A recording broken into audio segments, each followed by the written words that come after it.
ಸಚಿವ ನಾಗೇಂದ್ರ ರಾಜೀನಾಮೆಯ ವಿಚಾರಕ್ಕೆ ಸಂಬಂಧಪಟ್ಟಂತೆ ರಾಜೀನಾಮೆಯ ಬಗ್ಗೆ ಅವರೇ ತೀರ್ಮಾನವನ್ನ ತೆಗೆದುಕೊಳ್ಳಬೇಕು. ಒತ್ತಾಯ ಮಾಡಿ ನಾವು ರಾಜೀನಾಮೆಯನ್ನ ಕೊಡಿ ಅಂತ ಹೇಳೋದಕ್ಕೆ ಆಗೋದಿಲ್ಲ.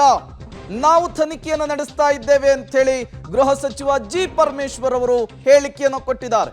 ಇದೇ ವಿಚಾರಕ್ಕೆ ಸಿಎಂ ಹೇಳಿಕೆಯನ್ನು ನೋಡಿದ್ವಿ, ಡಿಸಿಎಂ ಹೇಳಿಕೆಯನ್ನು ನೋಡಿದ್ವಿ. ಈಗ ಜಿ ಪರಮೇಶ್ವರ್ ಅವರು ಕೂಡ ನಾಗೇಂದ್ರ ರಾಜೀನಾಮೆಯ ವಿಚಾರಕ್ಕೆ ಸಂಬಂಧಪಟ್ಟಂತೆ ಮಾತನಾಡಿದ್ದಾರೆ. ಅಲ್ಲಲ್ಲ, ಅವರು ತೀರ್ಮಾನ ತೆಗೆದುಕೊಳ್ಬೇಕು, ಅದು ಅವರಿಗೆ ಬಿಟ್ಟಿದ್ದು. ಯಾರು ಕೂಡ ಒತ್ತಾಯ ಮಾಡಿ ರಾಜೀನಾಮೆ ಕೇಳೋದಕ್ಕೆ ಮುಖ್ಯಮಂತ್ರಿಗಳಾಗಲಿ ಅಥವಾ ಬೇರೆ ಯಾರು ಕೂಡ ಇಲ್ಲಿಯವರೆಗೂ ಮಾಡಿಲ್ಲ. ಅವರು ತೀರ್ಮಾನ ಅದು. ಯಾಕೆಂದರೆ ನಾವು ತನಿಖೆ ಪ್ರಾರಂಭ ಮಾಡಿದ್ದೇವೆ. ಈಗ CIDಯಲ್ಲಿ SIT ಮಾಡಿದ್ದೇವೆ.